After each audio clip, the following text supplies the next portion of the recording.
Okay, so what is the basic difference between incomplete dominance and epistasis? Remember that in incomplete dominance, the two traits are not dominant over each other. One trait is somewhat dominant over the other. It partially masks the other and gives rise to a totally different phenotype. This is the snapdragons, right? So the red trait does not completely mask the white trait. They blend together to give the pink trait. So the two traits blend together to give you a single phenotype. In epistasis, you get a multiplicity. In epistasis, you get a single phenotype through the interplay of two separate genes in a single individual. So it's not a blend. There are distinctive traits and they maintain their individuality, or there are separate genes that maintain their individuality, but they work together to give rise to a single trait. Whereas in epistasis, in incomplete dominance, it's not the genes that are interacting together, it's the phenotypes or the traits, the pigments, the red pigment and the white pigment in the case of the snapdragons that blend together. So in epistasis, it's the genes that interact with each other to give rise to the phenotype via their alleles, whereas in the in incomplete dominance, the two single traits blend together to give rise to the single resulting phenotype. I hope that makes sense. I had to stop and think about it for a minute because I knew I was about to say something wrong, and I want to make sure that I clarify it as simply as I can. Okay, if a man with blood type AB and a woman with type O have children, what blood types would you predict that they're in their children, and what fraction would you expect of each? Okay, so the man is type AB, so he's going to have a big IA and a big IB. The woman is type O, so she's going to be a little I, a little I. So there are going to be two blood types. You get a big IA from here, or you can get a big IB from the father. The only thing you can get from the mother is little I. So this will be type A. And this will be type B. And what fraction? Type A will be a half, and type B will be a half. Pretty easy to do that one.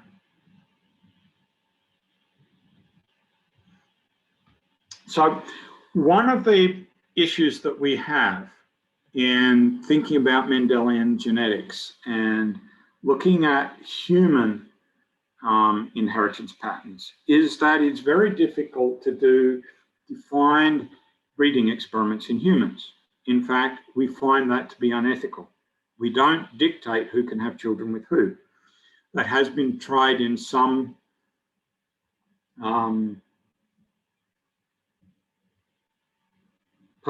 under some political regimes, most notably Nazi Germany and in the Soviet Union. But I'm not sure any of us would particularly like to live under that sort of a regime where they specified who could have children with who. But even if we found that it was ethical to do so, there are two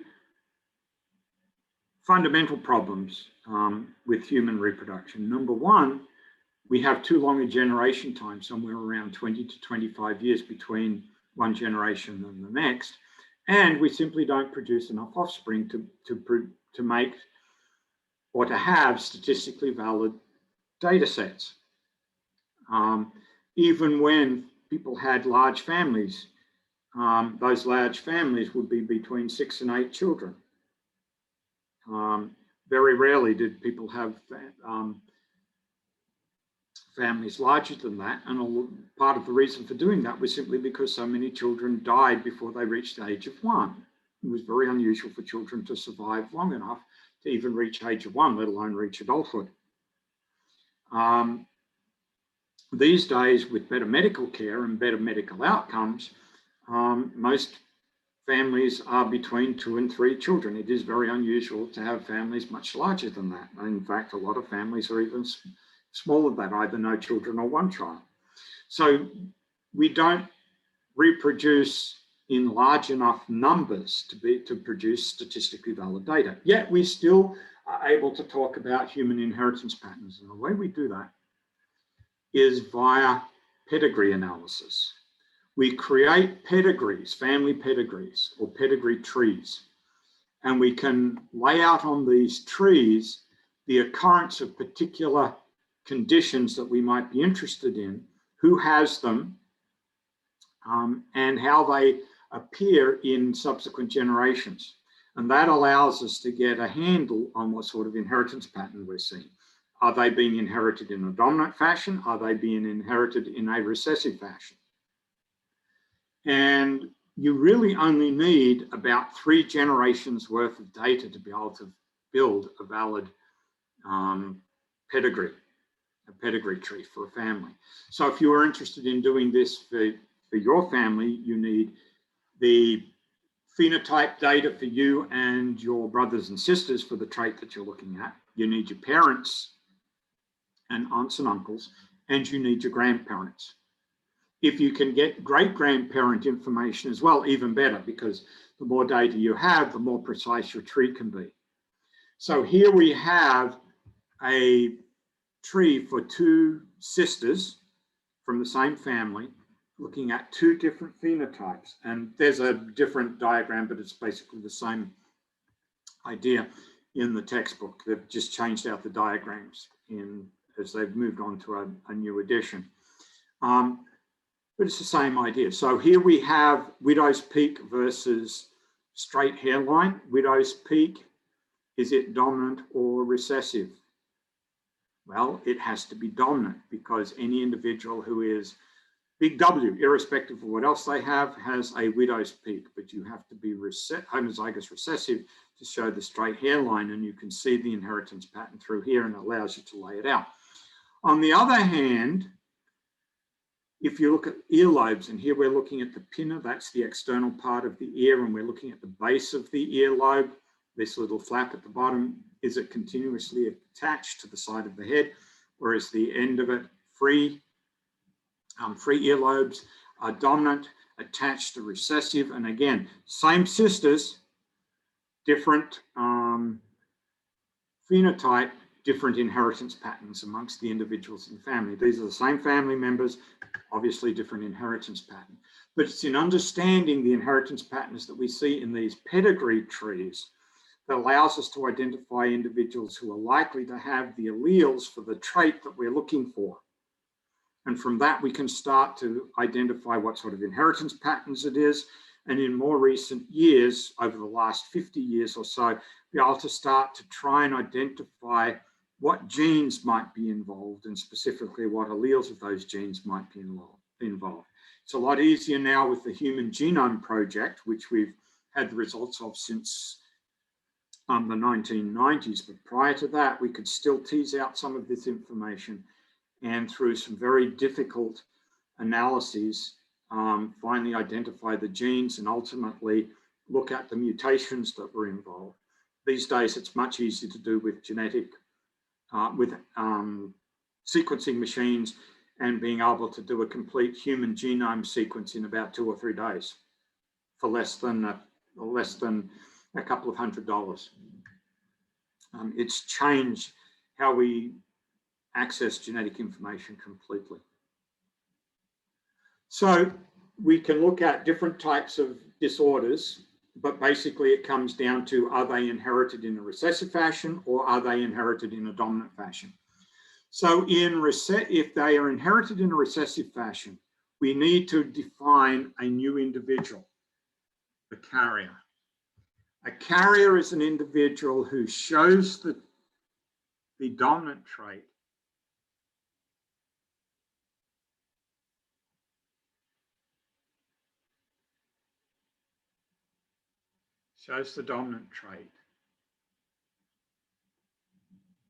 but carries the allele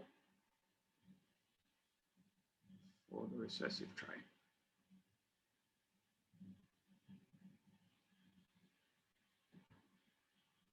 So if we were to apply the right word, these are heterozygous.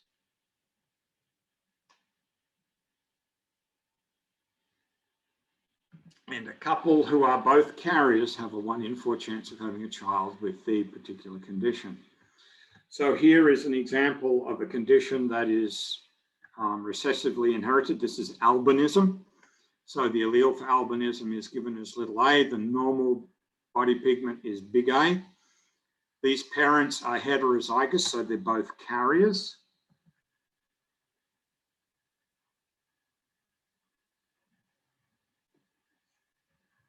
And so here is their daughter, this little girl who is an albino. She has a complete lack of pigmentation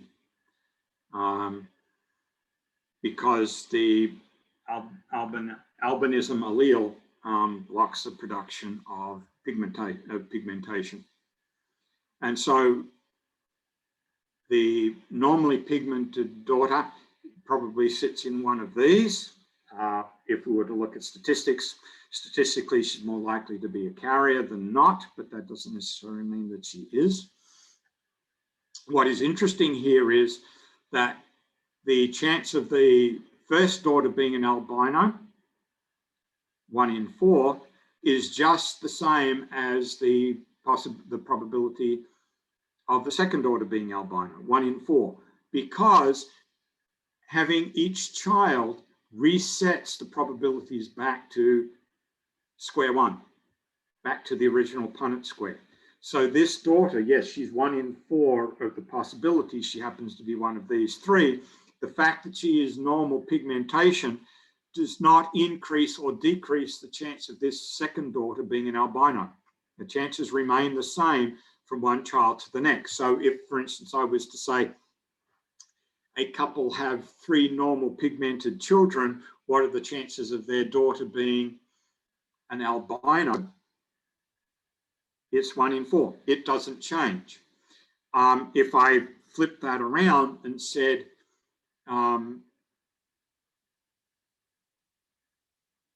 a couple have 3 children that are albino, what are the chances of their 4th child being normal? The chances would still be 3 out of 4.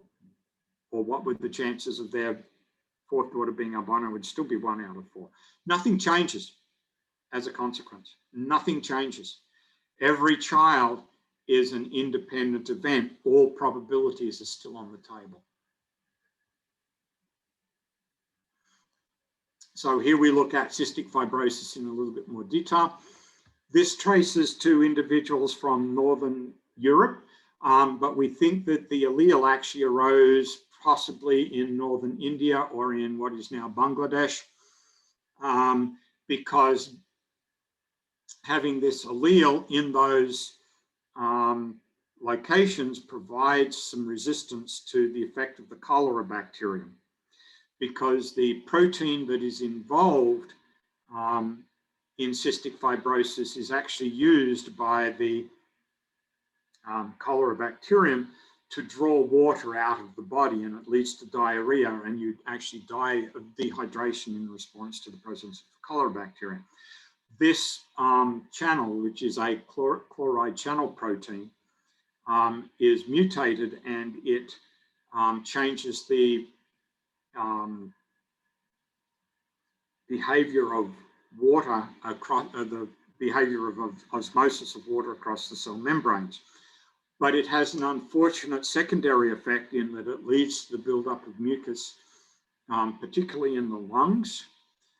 It also affects the absorption of nutrients from the intestine, all for an allele that gives you some protection against cholera. Where cholera is an issue, this allele is favored, obviously, but outside of that area, this allele now just causes problems.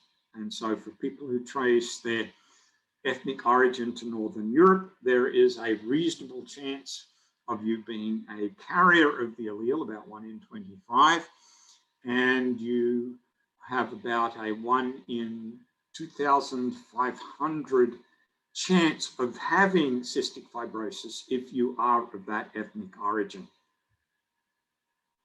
So you can see here multiple phenotypes as a consequence of this single allele. Again, pleiotropy. Here's sickle cell. Very high frequency of the allele in the African American population. This is not an accident. It is because of the historic origin of African Americans via the slave trade. Unfortunately, this is a blot on the history of America and the world at large. I could go into talking about the reason why it happened. It was, a lot of it had to do with trade and supporting the colonies in America early on, and subsequently they were considered to be trading colonies, and they were being paid for by merchants in Europe, and they were expected to produce products that could be exported back to Europe again to pay for their move to America. But unfortunately, it turned out that there was an issue with infectious disease, and particularly with malaria. Yes, we did have a malaria problem here in America up until the 1930s with the use of DDT to kill off the mosquitoes. As the merchants in Europe looked around for a solution to the problem, they realized that in Western Africa, there were populations of individuals who had a natural resistance to malaria. These are individuals who were carriers of the sickle cell allele. And so these were people who were predominantly traded by merchant ships sailing to Africa with trade goods for individuals that would be sold into the slave trade, or sold into slavery. They would be loaded onto the ships and then transported across to the North American and Caribbean colonies to work in the fields, because they had this natural resistance to malaria. But what that meant was that you were favoring individuals who were heterozygous for the sickle cell allele. Hence the high incidence of the sickle cell allele amongst the descendants of the slaves, the African American population that we have in North America, Central America, and South America, and the Caribbean.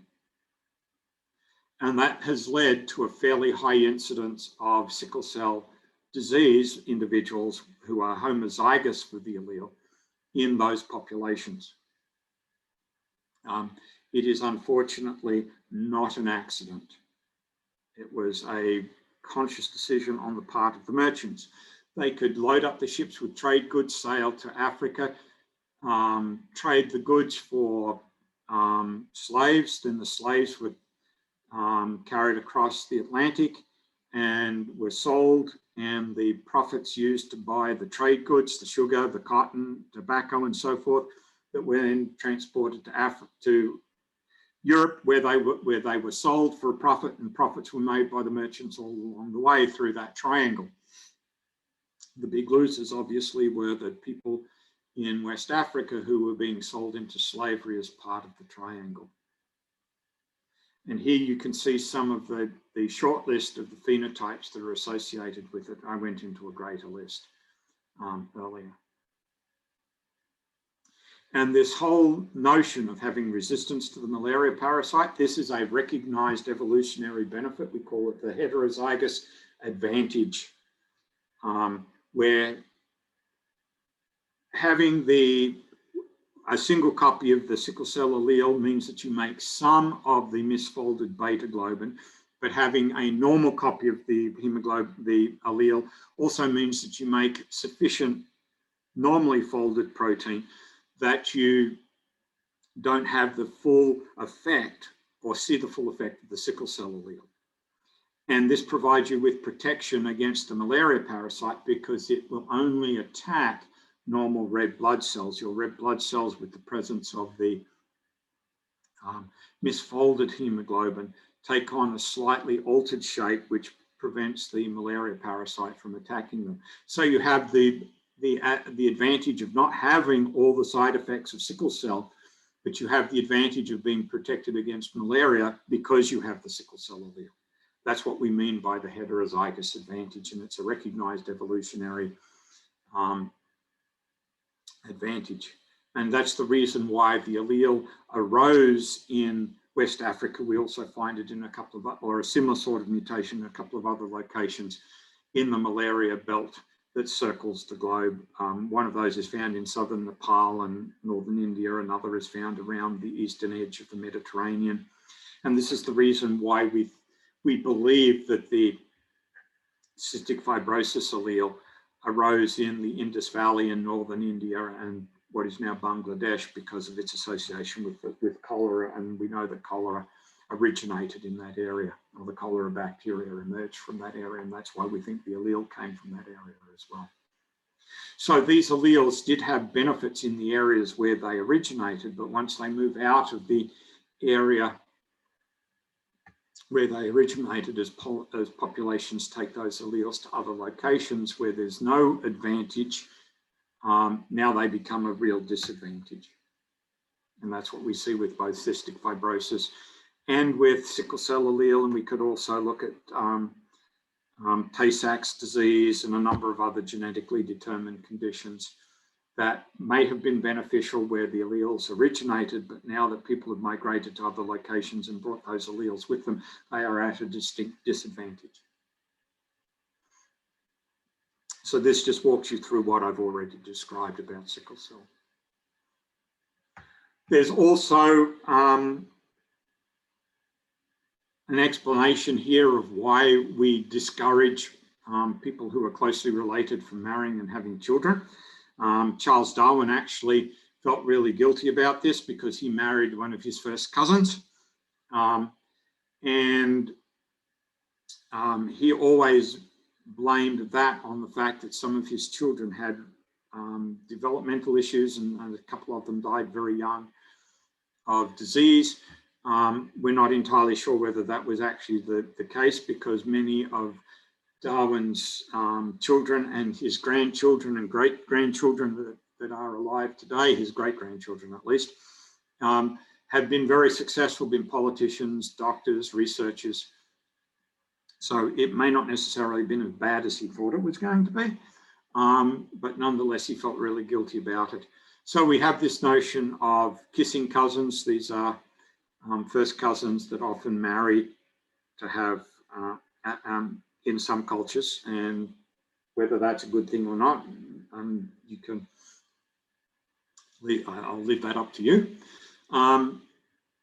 We do know that historically it's had a real effect on history, because in the dynasties of ancient Egypt, it was not unknown. In fact, it was very, very common for the pharaoh to marry his sister and have children with her, because the pharaoh was considered to be God on earth, and therefore someone of the same genetic line was the only one who was suitable enough to have the children of the god, the pharaoh. And so it was very common for the pharaoh to marry his sister. He may have multiple wives, but his sister was wife number one, and typically the children of that marriage would from one of the sons from that marriage would become the next pharaoh. But it explains why the dynasties constantly died out, because eventually this is going to have consequences. The inbreeding is going to cause genetic weakness, lack of genetic diversity, and that will always be a bad thing ultimately over time, which is the reason why most dynasties only lasted for a couple of hundred years before being replaced by a new one, who continued the same practice and, not surprisingly, died out and were replaced by another dynasty. This is pretty much the history of ancient Egypt. When we think in terms of dominantly inherited disorders, there are a couple that come to mind here. Achondroplasia dwarfism is one. This is an example of someone with achondroplasia dwarfism. And you notice that it affects mostly the axial skeletons from the trunk downwards, from the shoulders downwards, and also the appendicular skeleton. And this is the reason why individuals with achondroplasic dwarfism typically die young, because the organs are trying to fit into a smaller than normal body cavity, which compresses the organs, and that never works out well. Also notice here that big D as a genotype does not exist.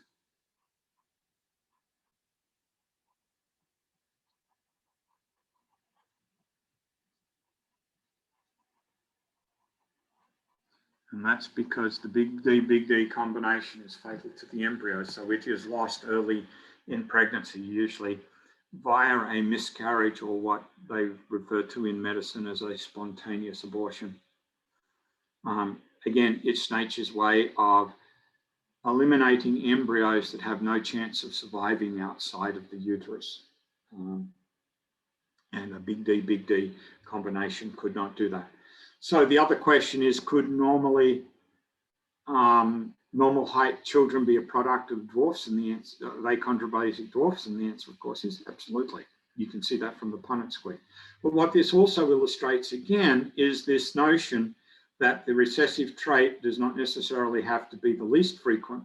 It can, if natural selection favors it, be the dominant trait. And so those of us who have normal height, remember from about 4'9" through to about 6'4", in case of dwarfism, we are homozygous recessive.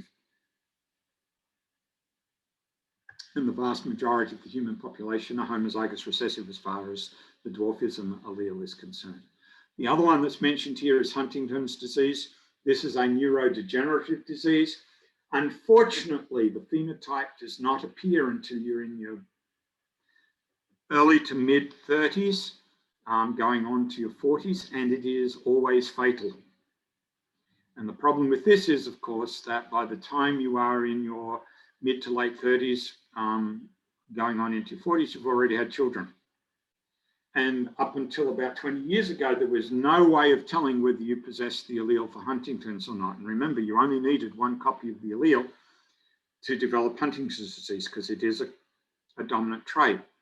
And so there was no way of knowing whether you could potentially have passed it on to your children until the disease kicked in, at which time it was too late. You may have already passed it on to your kids, because you had a 50-50 chance with one copy of the allele. Fortunately, now there is a genetic screening, and you can identify individuals who possess the allele, and then individuals can decide whether they want to have children or not. And in fact, you can even use in vitro fertilization and other techniques to screen embryos for the presence of the Huntington's allele or not.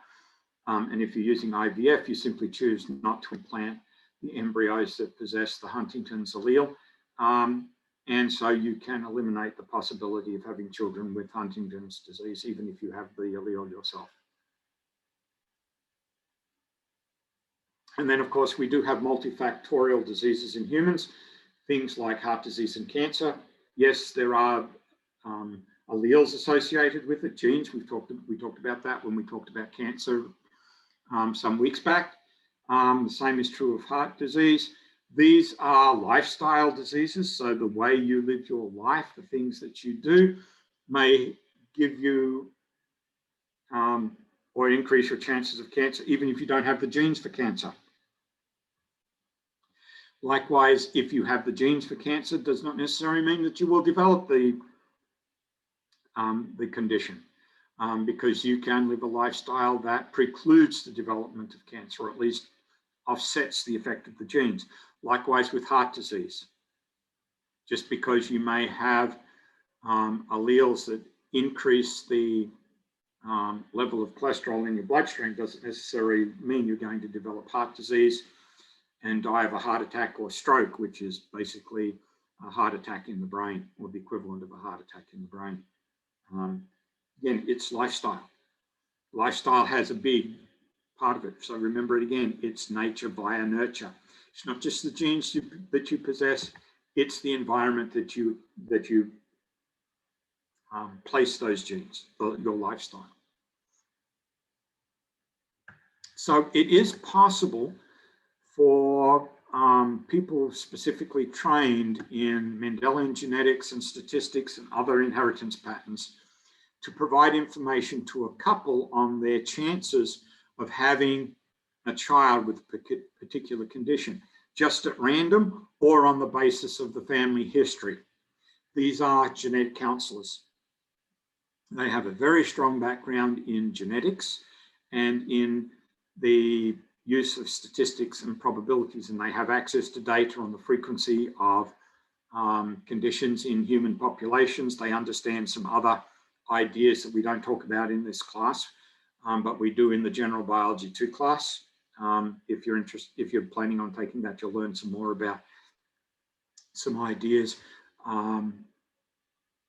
that tie more to evolution rather than Mendelian genetics that genetics counselors also use. So there are ways of actually being able to figure out the chances. If you want some more definitive answers, then there are ways of sampling cells from the developing embryo that allows you to get access to the embryo's DNA.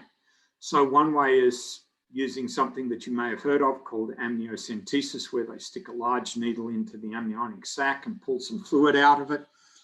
In that fluid are cells that come from the developing embryo. And so that allows you to grow up the cells and extract the DNA, do a karyotype, use genetic screening if the screening is available to try and find out what genetic issues may be present in the embryo. The other way, which is almost as invasive as sticking a needle into the amniotic sac, is to take tissue from what are called the chorionic villi. The chorion is another structure associated with the embryo, and it's derived from embryonic cells. And so you're taking tissue that actually contains embryonic cells or fetal cells. Then you can grow those up and do karyotypes or genetic screenings to find out what genetic issues you may be dealing with. And this at least gives the couple some warning as to what to expect if they allow the pregnancy to carry to term, or to decide whether they even want to allow the pregnancy to carry to term. So one of the screening tests that's been around for a while is one that you may have already been subjected to, because if you are under the age of 30 or thereabouts, maybe the age of 40 these days, you've already been screened for a condition called phenylketonuria. It is a recessive trait, and it involves not being able to process the amino acid phenylalanine properly. And it is one of the most common forms of delayed development because of the exposure to the breakdown products of phenylalanine that are produced by having this mutation. So since around 1970, I think it is, somewhere in that age, that time frame, it's been mandatory in all 50 states in the United States for babies to be screened for the presence of phenylketonuria allele within 48 hours of birth. And they basically come in and they take a blood sample from your big toe. They stick you in your big toe and draw some blood and go away and screen for the presence of phenylketonuria allele. And if it turns out that you are homozygous for the allele, then dietitians and nutritionists would get together with your parents and they would figure out a diet that would reduce your exposure to phenylalanine and allow you to develop normally. This even extends into adulthood because the exposure to phenylalanine still has issues, not developmental issues, but other issues. And that's the reason why any food that contains aspartame or NutraSweet as its artificial sweetener has a warning to people with phenylketonuria, because that actually is not a sugar at all. It's actually a dipeptide, 2 amino acids, one of which is phenylalanine, linked together in such a way that it mimics the sugar molecule to your taste buds. And it's somewhere around 10 to 16 times sweeter than sugar, which makes it an excellent artificial sweetener. but for phenylketonureacs, a real issue because you need to minimize your exposure. So that's why they put warnings on there. So this chart actually summarizes for you some of the types of inheritance patterns that we've talked about. Complete dominance, Mendelian dominance. Incomplete dominance, where one trait does not completely dominate the other, it only partially masks it. Codominance, where both traits are expressed at the same levels. Multiple alleles, so instead of just 2 alleles, 3 or more, which would be our blood type. Pleiotropy, where one allele gives rise to multiple phenotypes. Epistasis, which is the flip side of that, where one phenotype is the product of 2 genes and alleles interacting with each other to give rise to the final trait. Polygenic inheritance, where the single phenotype is the product of many genes, not interacting with each other, but the product of many genes giving rise to the final phenotype. No gene interaction, just the presence of those genes being responsible for. In fact, this is a very common situation. Many human traits are the product of multiple genes, not single genes. Even eye color that we've talked about before, we simplified it to a single gene, but in fact, it's multiple genes that give rise to eye color. So we have actually, I believe, arrived at the end. It's taken a while to get there, but here are our final concept checks. So this is not obviously going to be a break. A couple each have a sibling, so they have a brother or sister with cystic fibrosis, but neither they nor their parents have the condition.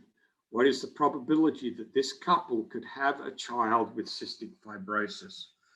So we know that each individual in the couple must be big C because they are phenotypically normal.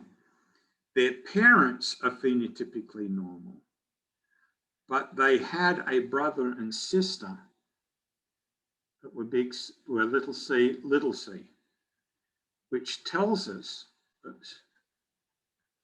that their parents, and maybe I need to do this in another fashion. Let me take the eraser and just erase these.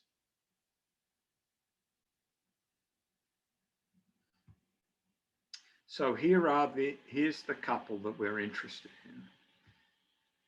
They have a brother or sister that are little c, and the only way that their brother or sister could be big C, could be little c, is if the grandparents here were both big C, little c, because that would give these offspring, these brothers and sisters that are little c. So if these individuals are normal, what are the chances of them at least being carriers? Well, it's the combination of the grandparents of big C, little c, big C, little c. And a big C, little c outcome in this is 2 out of 4, or a half. So the chance of this individual being big C, little c is a half. The chance of this individual being big C, little c is a half. So what are the chances of them having a child that is big C, little c? So their child, is having cystic fibrosis, which would be little c. So the chance for them to have a child of big C, little c would be 1/4.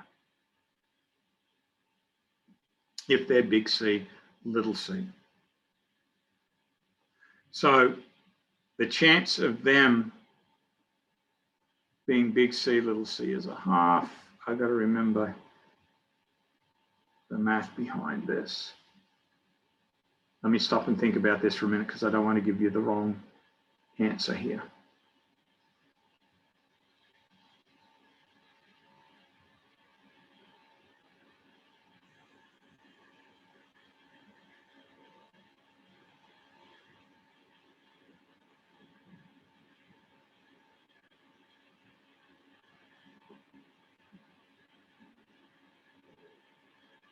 Yeah, if they are big C, little c, if this is the case, then the chance of them having a child with little c, having cystic fibrosis is 1 out of 4. I just had to stop and make sure that I was thinking this one through carefully enough. Okay. How would the probability change if only the father is a carrier of cystic fibrosis? So if we have changed a couple up, let me move this out of the way. So I'm going to erase this. So if we now have a father who is big C, little c,